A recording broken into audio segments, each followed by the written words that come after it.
Sir. आगे बढ़ते हैं। डियर स्टूडेंट्स, अब यहाँ पर जो है चूंकि हम टू इंडिपेंडेंट सैंपल की तरफ बढ़ रहे हैं, तो इसलिए हमारे पास जितने भी एक्सप्रेशन है, जितने भी सैंपल है, वो अब हम टू टू टाइम्स जो है उसको क्या करेंगे, यूज़ करेंगे। मिसाल के तौर पर t test for one sample के लिए हम जो टी टेस्ट करते थे, तो वहाँ पर हमारे पास क्या फार्मूला होता था, t is equal to x bar minus mu, ठीक है, population mean divided by standard deviation divided by under root n, ठीक है। ये फार्मूला होता था वन सैंपल के लिए।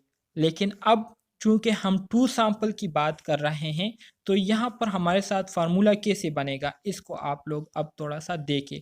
हमारे साथ जो फार्मूला बनेगा तो वो कुछ इस तरह से बनेगा। देखें, मैं पहले वो वाला टी टेस्ट वन सैंपल वाला फार्मूला लिखता हूँ, एक्स बार माइनस म्यू, ठीक है। अच्छा, ये अच्छा जी, ये तो वो हो रहा है एक्स बार माइनस म्यू, ठीक है, divided by standard deviation divided by under root n. So चूंकि हम टू सैंपल यहाँ पर यूज़ कर रहे हैं, तो इस वजह से x जो है ये हमारे पास क्या होगा, एक x1 हो जाएगा, मतलब सैंपल 1 की एक x बार हो गई, और माइनस x2 ये सैंपल 2 की x बार हो गई, ठीक है। इसी तरह से दरमियान में माइनस की साइन आएगा, और म्यू की जगह हम क्या करेंगे, म्यू1 मतलब सैंपल 1 की मीन, एंड माइनस म्यू2 मतलब सैंपल 2 की मीन। समझ आ रही है मेरी बात की मैं क्या कह रहा हूँ? जी सर। अच्छा जी, तो ये हो गया। इसी तरह से आपके पास जो स्टैंडर्ड डिविएशन यहाँ पर आ रही थी, तो उसकी जगह जो है ये आ गया है एस, कैपिटल एस स्क्वेयर, और साथ में आपके पास ये छोटा मतलब स्मॉल पी नज़र आ रहा होगा। और इसी तरह से फिर आपके पास one minus one divided by n one plus one divided by n two. अब ये one divided by n one और one divided by n two ये किस तरह आया है, तो ये बिल्कुल सेम ही है, ठीक है। अगर इसको हम ऐसे लिखे, मिसाल के तौर पर यहाँ पर मैं लिख लेता हूँ, मिसाल के तौर पर अगर हम इसकी जगह ऐसे लिखें, पूरे फार्मूला को मैं लिखता हूँ, x bar one minus x bar two, ये हो गया, माइनस इसी तरह से mu one minus mu two, इसी तरह से होगा, ठीक है, ये हो गया। फिर इसके बाद आपके पास आता है जो एक्सप्रेशन आया हुआ है, वो कुछ इस तरह से है कि एस स्क्वेयर ये स्मॉल पी हो गया, फिर इसी तरह से वन एन वन मतलब सैंपल साइज को रिप्रेजेंट करता है, प्लस वन एन टू, ठीक है, और ये हो गया। अब यहाँ पर जो ये वाला एक्सप्रेशन आया है ना, ये वाला, इसके बारे में मैं आपको समझाता हूँ कि ये एक्सप्रेशन कहाँ से आया है और कैसे आया है। तो इस वजह से मैं थोड़ा सा इसको दोबारा से रिमूव कर लेता हूँ, और मैं आपको पूरा एक्सप्रेशन समझाने की कोशिश करता हूँ। अगर हम इसको पुराने तरीके से लिखते तो हमारे पास जो एक्सप्रेशन आता वो कुछ इस तरह से आता, क्योंकि टू सैंपल है तो standard deviation under root n इस तरह से आता, और फिर इस तरह से standard deviation under root n two, मतलब ये वन हो गया, ये वन और ये टू हो गया, ठीक है। मतलब सर ये क्योंकि सैंपल दो है तो इसलिए हम उनके स्टैंडर्ड डेविएशन भी दो लेंगे, इसलिए हाँ, यहाँ पे वन बाय एन हाँ वन जी, और वन बाय बिल्कुल एन टू आया है। बिल्कुल बिल्कुल बिल्कुल। सो तो इसी ये S2 का क्या मतलब है, जो ये S2 ऊपर लिखा हुआ था? एस टू का मतलब ये है, यही मैं आपको समझाने की कोशिश कर रहा हूँ। सबर करें, मैं इसको मेक करता हूँ तो फिर आपको समझाता हूँ। ओके। सो अब हम क्या करेंगे, अब ये दोनों जो है हमारे पास स्टैंडर्ड डिविएशन है, इसको हम कॉमन ले लेते हैं, ठीक है, इसको हमने कॉमन ले लिया। और इसी तरह से हम इसकी जगह क्या कर लेंगे, वन पुट कर लेंगे, यहाँ पर वन ही रह गया ना, तो वन पुट कर लेंगे, और इसी तरह से एन वन हो गया, फिर प्लस इसी एस टू की जगह हम वन लिख देंगे, और हमारे पास एन टू आ जाएगा, ये वैल्यू आ गई, ठीक है। यहाँ पर अंडर रूट भी है एन वन और एन टू पर। अब हम क्या करेंगे, अब हमारे साथ जो अगला स्टेप है वो ये है कि इस अंडर रूट को ख़त्म करने के लिए हम क्या करेंगे, हम पूरे स्क्वायर रूट लगाएंगे, पूरे जितने भी एलिमेंट्स है इस पर हम क्या करेंगे, स्क्वायर रूट मतलब स्क्वायर लगाएंगे। सो हम क्या करते हैं, हम स्क्वायर रूट लगा लेते हैं, ठीक है, square root. So square root मतलब ये कट गया, मतलब यहाँ पर स्क्वायर मौजूद है, तो ये स्क्वायर इस स्क्वायर के साथ, इस स्क्वायर रूट के साथ कट गया, और यहाँ पर जो स्क्वायर है ये स्क्वायर इस स्क्वायर रूट के साथ कट गया, और इसी तरह से यहाँ पर ये स्क्वायर जो है ये हमारे साथ रह जाता है, ठीक है। और इसके साथ जो पूल हम पी हमने लगाया हुआ है, तो पी से मुराद क्या है, पी से मुराद पूल है, वेरिएंस पूल। सो वेरिएंस पूल क्या है, इसको भी मैं आपको समझाने की कोशिश अभी करूंगा। सो सबसे पहले मैं इस एक्सप्रेशन को क्लियर करता हूँ। सो आपके पास अब जो एक्सप्रेशन आएगा वो कुछ इस तरह से आएगा, S square P into 1 divided by n1 plus 1 divided by n2, और इस तरह से हो गया, और ये पूरा होल स्क्वायर रूट हो गया। तो ये आपके पास वही एक्सप्रेशन आ गया है कि नहीं, आप इसको देख के आप फार्मूले में जो एक्सप्रेशन लिखा गया है वही एक्सप्रेशन आया है कि नहीं। आप लोग कहेंगे कि ये एस कहाँ से आ गया, ये एस यहाँ पर भी एस मौजूद था, ठीक है, यहाँ पर भी एस मौजूद था और यहाँ पर भी एस मौजूद था, तो इन दोनों एस को हमने क्या कर लिया, कॉमन कर लिया, तो इसको हमने बाहर निकाल लिया, तो यहाँ पर रह गया एस की जगह क्या रह गया, एस की जगह यहाँ पर 1 रह गया, 1 रह गया, तो इस तरह से हमने लिया है। इसके बाद आपके पास आता है s square P.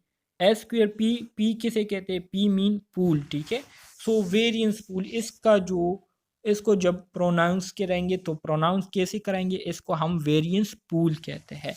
Variance pool से मुराद ये है कि हमारे पास जो दो सैंपल होते हैं, ठीक है, जो दो सैंपल हमने इंडिपेंडेंट सेलेक्ट किए होते हैं, तो इन दो सैंपल के हमारे पास जो मीन वैल्यू आई होती है, तो उन मीन वैल्यूज में जितने भी डिफरेंसेस आए हुए होते हैं, तो उसको कैलकुलेट करके, ठीक है, उसको कैलकुलेट करके उसको हम फिर इससे रिप्रेजेंट करते हैं, वेरिएंस पूल से हम इसको रिप्रेजेंट करते हैं, ठीक है।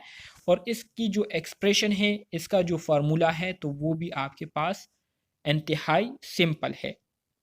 क्या फार्मूला है, एस स्क्वेयर पी, पी मतलब पूल, इज इक्वल टू, हमारे पास क्या आएगा, is equal to n 1 minus 1 into plus n 2 minus 1, ठीक है, ये हो गया। इसी तरह से आपके पास नीचे आ जाएगा डिग्री ऑफ फ्रीडम। क्योंकि यूनिट नंबर 1 में हमारे पास 1 सैंपल की बात हो रही थी, तो वहाँ पर डिग्री ऑफ फ्रीडम के सामने हम क्या लिखते थे, 1 माइनस 1 लिखते, सॉरी n माइनस 1 लिखते थे। लेकिन यहाँ पर हम क्या लिखेंगे, यहाँ पर हम n माइनस 2 लिखेंगे। क्यों 2 लिखेंगे, क्योंकि हमारे पास 2 सैंपल्स मौजूद है, ठीक है, तो इस वजह से हम यहाँ पर n माइनस 2 लिखेंगे डिग्री ऑफ फ्रीडम की जगह। मतलब यहाँ पर एक्सप्रेशन आपके पास ऐसी आ जाएगा, n माइनस 2 मतलब n1 प्लस n2 और फिर माइनस 2 आ जाएगा, ठीक है। तो ये एक्सप्रेशन आपको याद हो गई है क्या नहीं, इसकी समझ आ गई आप स्टूडेंट्स को? आ गई है। खैर अभी यहाँ से तो आपको नहीं और भी समझ आ जाएगी, समझ आ थोड़ा सा जो है इसमें कॉम्प्लिकेशन आई हुई है, तो लेकिन ये जो है इंशाल्लाह क्लियर हो जाएगी, ठीक है। सो ये फार्मूला हम तब अप्लाई करेंगे ना जब हमें वो 2 सैंपल देंगे ना, बिल्कुल बिल्कुल, जब आपको सैंपल 2 साइज 2 सैंपल दिया दिए होगा तो गए तब हो, हम टी टेस्ट के लिए ये वाला फार्मूला यूज हाँ करेंगे। जी बिल्कुल। अच्छा जी, यहाँ पर ये वही सैम्पल्स है, ठीक है, मतलब वही सैम्पल्स है। अब इन सैम्पल्स को जो है 2 इंडिपेंडेंट सैंपल के लिए यूज़ किया जा रहा है। सो x1 s1 एंड n1 से मुराद ये है कि ये हमारे साथ सैंपल 1 के स्टेटिस्टिक्स है, ठीक है। इसी तरह से x बार 2 s2 एंड 2 से मुराद ये है कि ये हमारे साथ सैंपल 2 के क्या है, स्टेटिस्टिक्स है। इसी तरह से हमारे साथ जो नल और अल्टरनेटिव हाइपोथेसिस होंगे, तो वो भी बिल्कुल इसी तरह से होंगे। देखिए, अल्टरनेटिव हाइपोथेसिस में कहते हैं कि जो सैंपल की सैंपल मीन जो है, सैंपल 1 की जो मीन है वो बराबर नहीं है सैंपल 2 के मीन के, ठीक है। तो इसका मतलब ये है कि सैंपल 1 में हमारे पास जो मीन आएगा, ठीक है, तो उस मीन को अगर हम एक दूसरे से माइनस करें, मतलब सैंपल 1 की मीन को हम माइनस करें सैंपल 2 से, तो हमारे पास जो वैल्यू आएंगी तो वो ज़ीरो के इक्वल नहीं होंगी, मतलब ज़ीरो के बराबर नहीं होंगी। ज़ीरो से या तो ज़्यादा होंगी या उससे कम होंगी, लेकिन ज़ीरो के बराबर नहीं होंगी, ठीक है। इसी तरह से इसका जो नल हाइपोथेसिस है, इसमें कहते हैं कि सैंपल 1 की जो मीन है वो बराबर है सैंपल 2 के। तो इसका मतलब ये है कि नल हाइपोथेसिस में कहते हैं कि सैंपल की जो मीन है, ठीक है, अगर इसको हम माइनस करें सैंपल 2 के मीन से, तो हमारे पास जो वैल्यू आएंगी वो ज़ीरो के बराबर होंगी। तो नल हाइपोथेसिस में हमें ये बात हो रही है, ठीक है। ये जो टू इंडिपेंडेंट सैंपल है तो उसके लिए जो नल हाइपोथेसिस और अल्टरनेटिव हाइपोथेसिस है उसकी बात हो रही है, ठीक है। समझ आ रही है आपको? बेसिकली यहाँ पर आप लोगों को ये समझाने की कोशिश की जा रही है कि जब हमारे पास सैंपल 2 हो जाते हैं तो फिर हर एक चीज़ जो है वो 2 हो जाती है।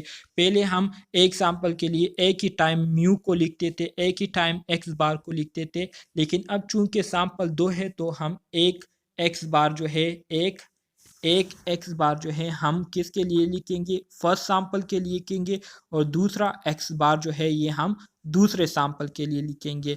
बिल्कुल इसी तरह से एक म्यू जो है वो हम एक सैंपल के लिए लिखेंगे, म्यू 1 मतलब सैंपल 1 है, और दूसरा हमारे साथ जो म्यू 2 है वो क्या है, सैंपल 2 को रिप्रेजेंट करता है। तो ये बात जो है आपको यहाँ पर समझाई जा रही है। अब समझ आ गई कि नहीं? अच्छा जी, ये आपके पास क्या है, ये आपके पास टू इंडिपेंडेंट सैंपल के लिए जो टी टेस्ट फार्मूला है वो ये है, ठीक है। आप देख सकते हैं t is equal to x bar 1 minus x bar 2, फिर माइनस हो गया, फिर mu 1 minus mu 2 divided by whole under root square s square, मतलब variance pool into 1 divided by n1 plus 1 divided by n2। इसी तरह से degree of freedom जो मैंने आपको बताया कि डिग्री ऑफ फ्रीडम किसके बराबर होगा, degree of freedom n1 plus n2 minus 2। चूंकि यहाँ पर दो सैंपल है तो इस वजह से हम n1 प्लस n2 लिखेंगे, ठीक है। जो वन सैंपल था उसके लिए सिंपल हम यही लिखते थे कि n माइनस 1। अब यहाँ पर चूंकि हमारे पास n दो है, दो सैंपल है, तो दो सैंपल के मतलब एक सैंपल के पास भी उनकी सैंपल साइज होगी और दूसरी सैंपल की भी सैंपल साइज होंगी। तो इस वजह से हम n1 मतलब फर्स्ट सैंपल की जो सैंपल साइज है और n2 मतलब दूसरे सैंपल की जो सैंपल साइज है, और इसी तरह से इसको हम माइनस करेंगे 2 से। 2 मतलब दो सैंपल, दो सैंपल्स है हमारे साथ, ठीक है। तो दो सैंपल से इसको हम माइनस करेंगे। सो टेस्ट वैल्यू क्या है, ऑब्जर्व वैल्यू ऑब्जर्व वैल्यू ये आपके पास ये होती है, ठीक है। एक्सपेक्टेड वैल्यू मतलब आपके पास ये वाली हो गई, एक्सपेक्टेड वैल्यू ये आपके पास ये वाली होगी, और स्टैंडर्ड एरर ये आपके पास ये नीचे वाला है, ठीक है। तो सिंपल अगर आप इसको याद करना चाहते हैं तो ऐसे याद कर सकते हैं कि test value is equal to observe value minus expected value divided by standard error, और फिर आपको ये सारे एक्सप्रेशन याद होने चाहिए। आगे सर बढ़ते वो हमें हैं। सैंपल का जो साइज है वो 3 भी दे सकते हैं क्या? या सिर्फ दो दो होंगे या एक होगा? जो सैंपल का साइज है, जैसे हम्म, यहाँ पे 2 सैंपल थे तो हमने 1 और 2 लिखा, और अगर वो सैंपल 3 या 4 भी हो सकते हैं या सिर्फ 1 और 2 ही होंगे? नहीं नहीं, दो ही होंगे, दो ही होंगे। अगर दो की बात हो रही है अच्छा, तो दो होंगे, और अगर एक की हो रही है तो फिर हम n माइनस 1 लिखेंगे। अगर दो की हो रही है तो n1 प्लस n2 माइनस 2 लिखेंगे। सही है। जी सर। अच्छा जी, अब ये तो ऑलरेडी मैंने आपको बता दिया। क्या कह रही हैं, किसका क्वेश्चन है? अच्छा जी, अब मैं आपको कह रहा था वेरिएंस पूल के हवाले से मैं आपको बता रहा था। तो ये वेरिएंस पूल का क्या है, एक्सप्रेशन है, फार्मूला है। इसको भी आप अपने साथ याद रखिएगा, ये बहुत ज़्यादा ज़रूरी है। इसकी यूज़ जो है इस एक्सप्रेशन के दौरान बहुत ज़्यादा होती है, ठीक है।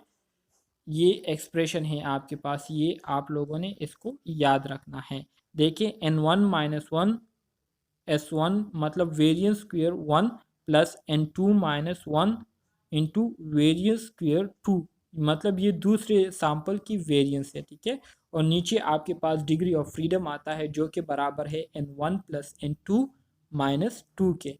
तो ये एक्सप्रेशन भी आपको याद होना चाहिए। अभी हम एग्जाम्पल को डिस्कस करेंगे, उस एग्जाम्पल में कैसे इसकी इस्तेमाल होती है तो वो आपको समझ आ जाएगी। अच्छा जी, क्रिटिकल रीजन तो आप सबको पता है, critical reason for significance level alpha हो गया, डिग्री ऑफ फ्रीडम जो है ये आपके पास वही आ गई। बाकी क्रिटिकल रीजन भी आता है, लेवल ऑफ सिग्निफिकेंस भी जो है आपको पता होता है, ठीक है। और डिग्री ऑफ फ्रीडम ये आपके पास ऑलरेडी एक्सप्रेशन आया हुआ है। रिजेक्ट नल हाइपोथेसिस इफ़, आप कब नल हाइपोथेसिस को रिजेक्ट करेंगे? आप नल हाइपोथेसिस को तब रिजेक्ट करेंगे जब कैलकुलेटेड जो टी वैल्यू है वो आपके पास ग्रेटर हो किससे? टेबुलेटेड टी वैल्यू से। मतलब आपके पास जो वैल्यूज आती है, ठीक है, वो राइट साइड की तरफ आ रही है, ठीक है, और क्रिटिकल रीजन में आ रही है, ठीक है। तो तब आप नल हाइपोथेसिस को रिजेक्ट करेंगे, मतलब वन टेल होगी राइट साइड की तरफ। अगर अपर टेल है, मतलब अपर टेल की बात हो रही है, ठीक है। इसी तरह से अगर आपके पास कैलकुलेटेड वैल्यू जो है टी की, जो कैलकुलेटेड वैल्यू है ये आपके पास स्मॉल हो टेबुलेटेड टी की वैल्यू से, मतलब ये लोअर टेल की अब बात हो रही है, ठीक है। आपके पास टू वैल्यू आई है टेबुलेटेड में, और जब आप जो आपने कैलकुलेट किया है तो उसकी वैल्यू आपके पास -3 आई है, यहाँ पर टेबुलेटेड वैल्यू -2 है। तो मतलब ये है कि आपकी जो कैलकुलेटेड वैल्यू है ये कम आई है टेबुलेटेड वैल्यू से। तो इस वजह से आप क्या करेंगे? आप फिर नल हाइपोथेसिस को रिजेक्ट करेंगे। आप क्या करेंगे? Reject to null hypothesis. समझ आ रही है ना आप स्टूडेंट्स को? जी सर। सर आपने जो भी पढ़ाया ना इसको समझ नहीं आया। क्या क्रिटिकल ये जो भी लास्ट वाली स्टेटमेंट बताई, क्या जो भी आपने लास्ट वाली स्टेटमेंट बताई है ना, ये कैलकुलेटेड और टेबुलेटेड, इसकी समझ नहीं आई। ये सिंपल बात है। देखिए, इससे ऊपर हम अपर टेल की बात कर रहे थे, ठीक है। अगर कैलकुलेटेड वैल्यू जो है ये टेबुलेटेड वैल्यू से ज़्यादा आ जाए, मतलब अपर टेल है, ठीक है, अपर टेल राइट साइड की तरफ हम जा रहे हैं, ठीक है, इस साइड की तरफ ये अपर टेल है। आपके पास टेबुलेटेड वैल्यू मिसाल के तौर पर ये 2 आई है, जब आपने उसको कैलकुलेट किया तो कैलकुलेटेड वैल्यू आपके पास 3 आ गई, ठीक है। और 3 ये आपकी क्रिटिकल रीजन को क्या करती है? क्रॉस करती है, आपकी क्रिटिकल रीजन में आती है। तो मतलब ये है कि नल हाइपोथेसिस को आपने गलत साबित कर दिया। बिल्कुल इसी तरह से अगर आपके पास जो है क्या हो, अगर आपके पास कैलकुलेटेड वैल्यू जो है, अगर आपके पास कैलकुलेटेड वैल्यू जो है ये क्या हो? स्मॉल हो किससे? टेबुलेटेड वैल्यू से। इस माइनस का साइन को आप देख रहे हैं, इसका मतलब ये है कि ये हमारे साथ लोअर टेल की, अगर आपके पास कैलकुलेटेड वैल्यू क्या आ जाए? कम आ जाए टेबुलेटेड वैल्यू से। मिसाल के तौर पर टेबुलेटेड वैल्यू ये आपके पास आ गई -2, ठीक है। और आपके पास जो क्रिटिकल रीजन है, क्रिटिकल रीजन में आपकी जो कैलकुलेटेड वैल्यू है वो आ गई -4। तो -4 जो है ये बहुत ज़्यादा कम है -2 से। तो इस वजह से आप फिर नल हाइपोथेसिस को क्या करेंगे? रिजेक्ट करेंगे, ठीक है। तो इस तरह से आप लोगों ने क्या करना होगा? रिजेक्शन और फील टू रिजेक्शन करनी होगी। ये दो एक्सप्रेशन आप लोगों को याद होने चाहिए बस। असल चीज़ ये दो चीज़ें हैं, ये आपको याद होंगी तो इंशाल्लाह कोई मसला आपको नहीं होगा। सही है। और आखिर में फिर इसके बेस पर आपने फैसला करना होता है। सर ये जो नीचे वाला एक्सप्रेशन आपने बताया है, मतलब टी कैलकुलेटेड कम है, ये माइनस का साइन होगा कम के साथ? माइनस का साइन भी हो तो भी अच्छा है, अगर माइनस का साइन ना हो तो ऑलरेडी आपको पता होना चाहिए, ठीक है, कि जो हमारे पास कैलकुलेटेड वैल्यू अगर कम है, लेस है टेबुलेटेड वैल्यू से, तो मतलब ये है कि बात लोअर टेल की हो रही है। बात किस चीज़ की हो रही है? लोअर टेल की हो रही है। सो लो लेकिन टेल सर ये फिर ऊपर वाले स्टेटमेंट के तो सेम नहीं हो जाएगा ना। मतलब देखिए ऊपर आपने ये कहा है कि कैलकुलेटेड वैल्यू जो है ये टैबुलेटेड वैल्यू से ज्यादा होनी चाहिए, ठीक है, और नीचे आप उसी स्टेटमेंट को कह रहे हैं कि जो कैलकुलेटेड वैल्यू है ये कम होनी चाहिए, जो माइनस में वैल्यू आएगी टैबुलेटेड उसके। तो हाँ माइनस का बिल्कुल। होना जरूरी है, मतलब अगर हम कम की बात करते हैं ना कैलकुलेटेड में तो उसमें सर टैबुलेटेड ने का कहा था माइनस अगर होना ज्यादा जरूरी है। होगी तो मतलब क्रिटिकल रीजन की तरफ जाएगी ना, तो लेकिन ये है कि वो फिर हमारे पास जो है ना अपर डायरेक्शन की तरफ जाएगी, लेकिन ये है कि वो माइनस का साइन शो कर रही मींस दैट कि फिर वो लोअर डायरेक्शन की तरफ हाँ जी जा रही है। बिल्कुल। तो माइनस प्लस हम्म ये तो ऑलरेडी स्टार्ट में ही मैंने आपको बताए थे कि ये माइनस प्लस का मतलब सिर्फ ये है कि ये एक प्लस जो है राइट साइड की तरफ जा रही, मतलब अपर टेल की तरफ, और माइनस का मतलब ये है कि लोअर साइड की तरफ जा रही है, लेफ्ट साइड में। सही है।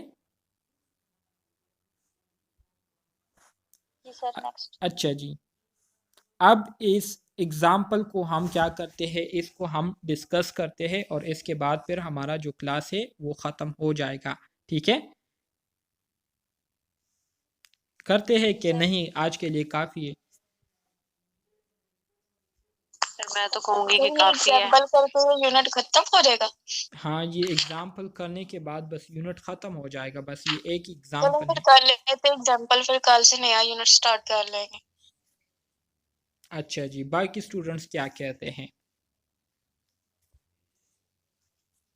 सर मैं तो ये कह रही थी कि शायद खिचड़ी बच जाएगी, मैं भी जो चीजें याद है वो भूल। फर्क बताने जा रहा हूँ। What is t-test for two independent sample? t-test for two independent sample किसे कहते हैं, इसको समझना आज स्टूडेंट्स के लिए बहुत ज़्यादा ज़रूरी है। डिफिनीशन में क्या कहते हैं, डिफिनीशन में सिंपल अल्फाज में आपको बताया गया है कि the t-test for two independent sample is a statistical method used to determine if there is a significant difference between the means of two separate group is called t-test for two independent sample। जो t test for two independent sample है, ये हमारे साथ एक statistical method होता है जिसके ज़रिए हम क्या करते हैं, जिसके ज़रिए हम दो सेपरेट ग्रुप के जो मीन्स होते हैं, तो उन मीन्स को हम कंपेयर करते हैं और कंपेयर करने के ज़रिए हम उन दो मीन्स में क्या करते हैं, फ़र्क को मालूम करने की कोशिश करते हैं कि आया हमने जो दो ग्रुप कैलकुलेट किए हैं, इसके जो सैंपल मीन है, इन दोनों ग्रुप के जो सैंपल मीन है, आया ये एक दूसरे के साथ मुशाहिबत रखती है या नहीं, दोनों एक दूसरे से मुख्तलिफ है। तो इस चीज़ को मालूम करने के लिए हम जो मेथड यूज़ करते हैं उसको हम क्या कहते हैं, t test for two independent sample कहते हैं। ठीक है, ओके सर। मज़ीद आगे बताऊं कि इतना काफ़ी है? सर टी टेस्ट 1 में हम एस्टिमेट करते हैं और 2 में हम लोग जो है मीन मालूम करते हैं सेपरेट ग्रुप्स का, ये होगा ना दोनों में डिफरेंस। देखिए, जो टी टेस्ट वन सैंपल जो था उसमें हम क्या कर रहे थे, उसमें हम एक सर छोटे से एस्टिमेट करना होता है उसमें हमने एस्टिमेट करना assumption होता है, को। लेकिन उस एस्टिमेट में जो हमें शक व शुबात हमें वो महसूस होते थे, तो उन शक व शुबात के लिए हम क्या करते थे, उन शक व शुबात के लिए हम फिर टी टेस्ट को यूज़ करते थे। ठीक है, इसी तरह से जो टू इंडिपेंडेंट सैंपल है, तो टू इंडिपेंडेंट सैंपल में हम दो सैंपल्स के जो मीन्स होते हैं, उन मीन्स को हम एक दूसरे से के साथ कंपेयर करते हैं, ये जानने के लिए कि आया इन दोनों का एक दूसरे के साथ रिलेशन है या दोनों जो है इंडिपेंडेंट है। तो इस मेथड को हम t test for two independent sample कहते हैं। सही है। ठीक है सर। मतलब हम इम्पोर्टेंट चीज़ एक ये डिफिनीशन है, इसके साथ साथ जो फार्मूलाज है वो आपको याद होने चाहिए। ठीक है, इसके साथ साथ जो एक्सप्रेशन है मुख्तलिफ, जो नल हाइपोथेसिस के एक्सप्रेशन है, जो अल्टरनेटिव हाइपोथेसिस के एक्सप्रेशन है, तो उसका मतलब जो है आप स्टूडेंट्स को आना चाहिए, क्योंकि एग्ज़ाम में वही एक्सप्रेशन आपको दिए गए होंगे और आपको कहेंगे कि इसका क्या मतलब है, थियोरेटिकल मतलब कॉन्सेप्चुअल एमसीक्यूज आपसे पूछेंगे। तो फिर आपको ये चीज़ें याद होनी चाहिए और आनी चाहिए, जैसे कि मैंने आपको बताया बिल्कुल उसी तरह से आप लोगों ने करना है।